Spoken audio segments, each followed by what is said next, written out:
Good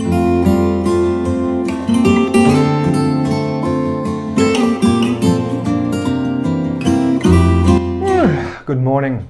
My name is Sigurd, and for those of you who haven't been with us before, we are on a 24-day coffee trip around the world. Now we're at day 9, it's the 9th of December, it's a Thursday, and we have finally arrived in the continent that's given us this nectar of the gods. We have arrived in Africa. And the nation we're visiting today is Uganda, and called this coffee Bukonzo, and they describe it like this. Bukonzo is a coffee with a nice fruitiness and sweetness to it, and has a how do we translate this? And has an intense aftertaste. Well, that sounds good to me. So while I make the coffee, the professor will be giving us a few facts about Uganda and their relationship to coffee, hopefully.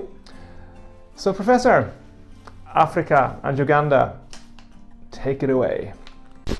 Alors, Uganda, officially known as the Republic of Uganda, or Yamari ya Uganda in Swahili, is a landlocked country in East Central Africa and part of the African Great Lakes region. The population is about 42 million, and there was some nastiness with a dictator called Idi Amin, but let's not talk about him. Let's talk about coffee. While Arabica bean was introduced at the beginning of the 1900s, Robusta bean coffee, or Robusta bean, is indigenous to the country and has been part of Ugandan life for centuries. And it still grows today in Uganda's rainforests and is thought to be the rarest example of naturally occurring coffee trees anywhere in the world. Your coffee is consumed in Uganda in various ways. For example, they steam dry coffee cherries and wrap them in fiber after drying them again and eat them as a snack. Unlike Ethiopia, which consumes most of its coffee, Uganda exports nearly everything to Europe and parts of Africa. But there is a growing trend of coffee shops in different towns and cities, as well as an increased trend of coffee consumption in households. The coffee market in Uganda is completely liberalized. So small families and different cooperatives can access a direct market for roasted green beans or sell their production to any buyer, even when there's need for export. Between 2009 and 2020, Uganda earned for its exports about $496 million. Very impressive. So thank you and goodbye. As usual, this is my first cup of coffee of the morning, so my palate is completely neutral.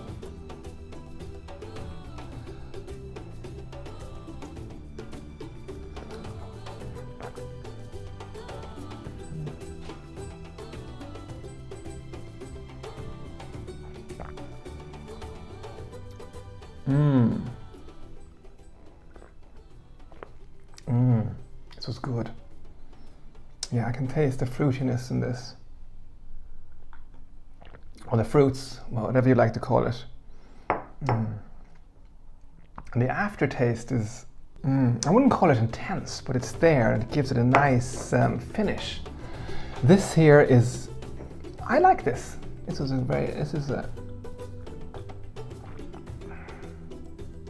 nice coffee. I'd say this goes both for breakfast and maybe a nice cup in the afternoon.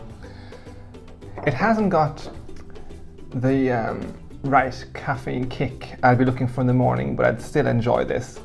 So 4 cups of coffee for Coscapus Bukonzo from Uganda. And I'm going to continue to enjoy this. I hope you all have a great day at work, and we'll see you tomorrow for the 10th of December.